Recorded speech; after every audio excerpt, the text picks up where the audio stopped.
beaucoup, bonjour à tous et à toutes. Vous êtes très nombreux par les temps qui courent. Je crois que c'est assez impressionnant de voir autant de gens dans une salle parce que ça se raréfie. Alors, effectivement, je suis professeur à EM Lyon et je travaille sur l'incertitude. Autant vous dire que j'ai beaucoup de clients dans le magasin en ce moment. C'est devenu très facile de convaincre les gens que nous vivons dans un monde incertain.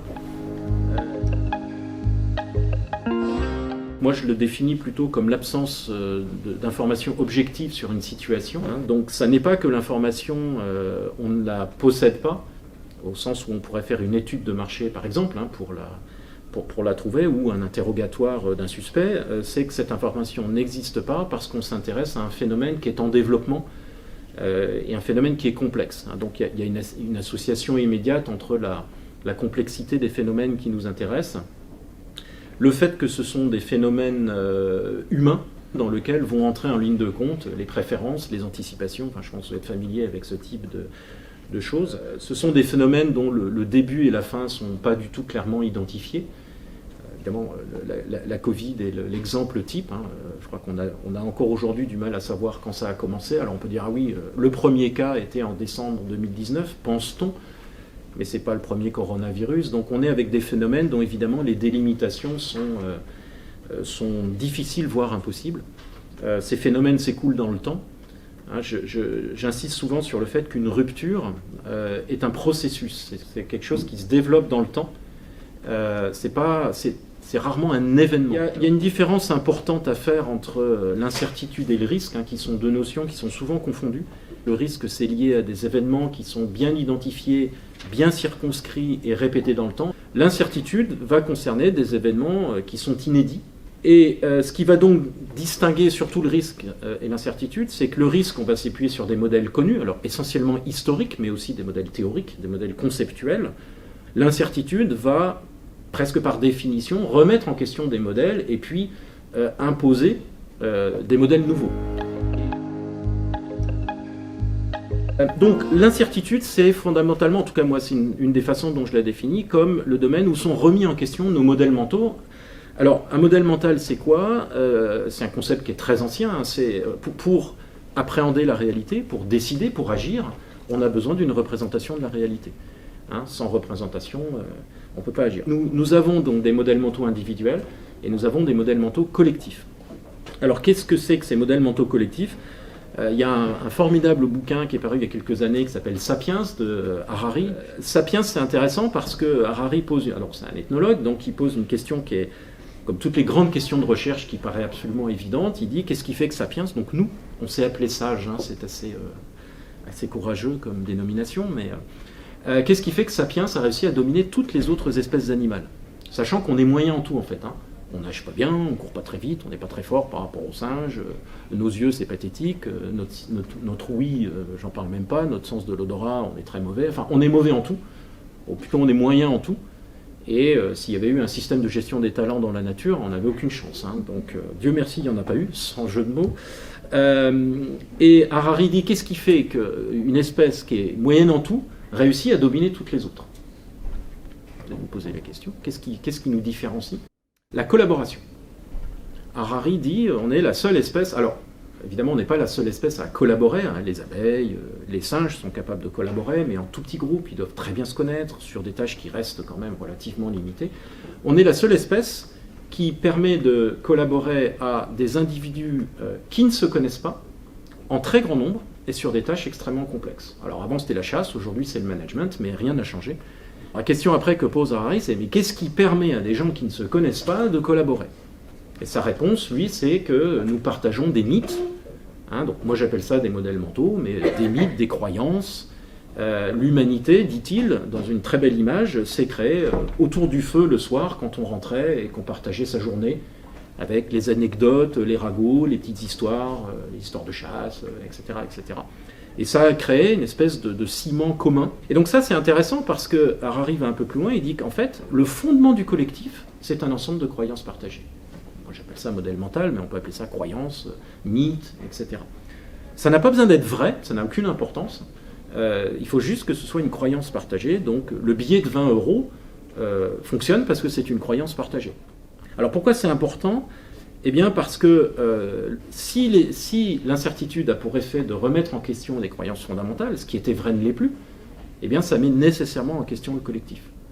C'est assez logique. Et donc ce qu'on observe en ce moment, dans ces périodes de rupture et d'incertitude, c'est la remise en question de croyances qui ont pu être vraies et efficaces parfois depuis très longtemps. Et donc, ce qui est ébranlé, c'est le collectif, que ce soit les organisations ou la société. Les Gilets jaunes, c'est juste une grande foire aux modèles mentaux. Et ce qui est assez fascinant, c'est l'incapacité du corps politique à lire les Gilets jaunes parce qu'ils étaient ni vraiment de droite, ni vraiment de gauche. Nouvelle catégorie, qui est le propre des ruptures, le propre d'une rupture, c'est d'instaurer une nouvelle catégorie. Et personne n'a réussi à récupérer ce mouvement parce qu'il ne correspondait pas aux modèles mentaux établis. Et donc c'est ça, l'incertitude va fragiliser les modèles mentaux qui sont le moyen qu'on a de lire le monde, et ça on le voit dans l'organisation et dans la société. Donc, la rupture va être au fond un changement de modèle mental. Quand Henry Ford présente la Ford T, c'est pas juste un nouveau produit, c'est une nouvelle façon de voir ce qu'est une automobile. Henry Ford dit « chaque Américain pourra avoir une voiture ». Mais enfin globalement, l'idée que chaque Américain puisse avoir une voiture est totalement ridicule, puisque on sait bien, en général les modèles mentaux, quand ils sont bien ancrés, ça commence toujours par « on sait bien que », alors les poncifs habituels, il n'y a pas de demande, personne n'en veut, ça ne sert à rien, et puis ce qu'on a aussi, c'est moralement suspect. Les innovations de rupture sont toujours moralement suspectes pour une raison ou pour une autre. Donc tout le monde se moque d'Henry Ford, l'idée que chaque Américain puisse avoir une voiture apparaît totalement ridicule, et puis 5 ans après, l'idée que chaque Américain puisse avoir une voiture est quasiment un droit constitutionnel, une évidence pour tous. D'ailleurs, ça définit le rêve américain de façon tout aussi évidente que l'absurdité était évidente 5 ans avant. Donc ça, c'est vraiment ce chamboulement de modèles mentaux. Alors ça va expliquer pourquoi les innovateurs sont souvent accueillis avec des fourches et des torches, puisqu'ils vont à l'encontre des modèles mentaux dominants. L'innovation de rupture va consister à changer les modèles mentaux, et donc à faire émerger de nouvelles institutions, des marchés, des organisations, qui seront donc, si on suit Harari, qui seront donc basées sur un modèle mental. La voiture pour tous, ou aujourd'hui le partage, ou voilà. Donc ce que font les innovateurs fondamentalement, c'est de créer des nouvelles institutions, des nouveaux collectifs, qui sont articulés autour de nouvelles croyances.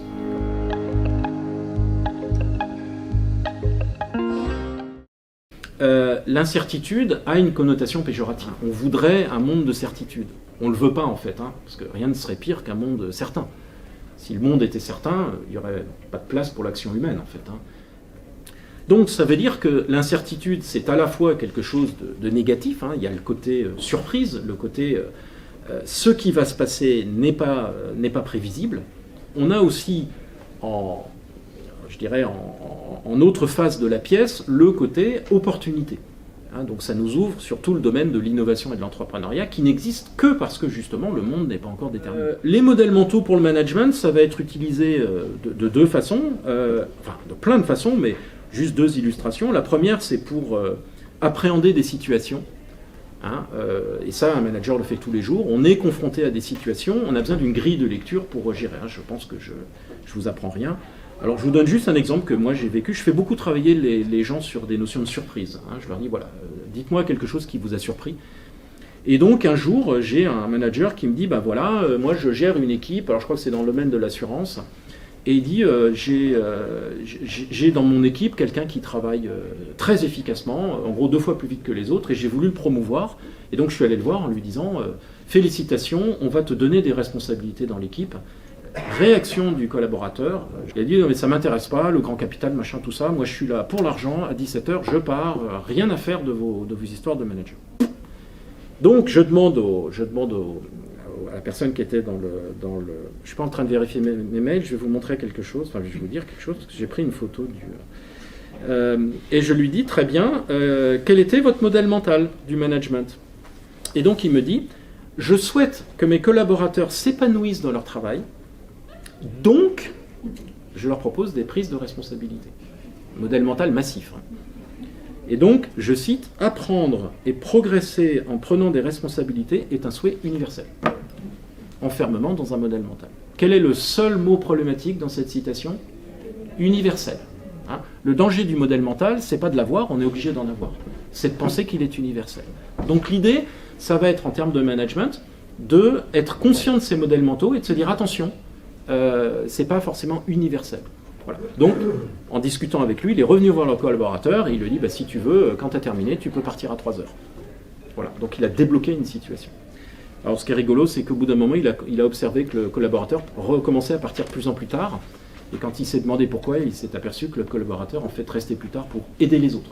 Donc, agir en manager. Mais il n'est pas responsable, surtout pas. Deuxièmement, évidemment, les modèles mentaux, c'est un outil pour repenser le management. Alors, l'archétype, le caricatural, évidemment, c'est le télétravail. Qui ne parle pas aujourd'hui du télétravail? Donc, impossible, évidemment, avant le 16 mars, universel après le 16 mars. Même les dirigeants sont en télétravail, donc là, ça chamboule notre façon. Ah, bah zut, alors, le télétravail devient le fondement du travail de demain.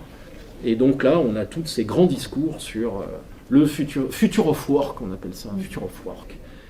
Et donc, si on veut repenser le télétravail, on doit penser le travail. Donc, ça veut dire qu'on doit penser à ce qu'il y a derrière le travail. Le travail, c'est effectivement, vous disiez tout à l'heure, le management, c'est transformer le travail en performance. Comment un collectif peut-il avoir plus de valeur qu'une somme d'individus? C'est le cœur du management. Pour ça, il faut s'interroger sur ce qui nous unit, ce qui nous définit, les fameux modèles mentaux.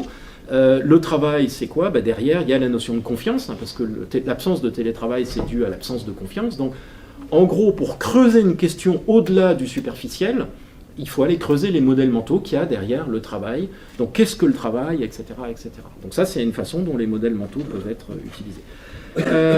Donc, un modèle mental, si on n'en a pas conscience, peut fermer, comme mon manager tout à l'heure, ou au contraire, si on l'expose et on en a conscience, peut ouvrir vers des solutions.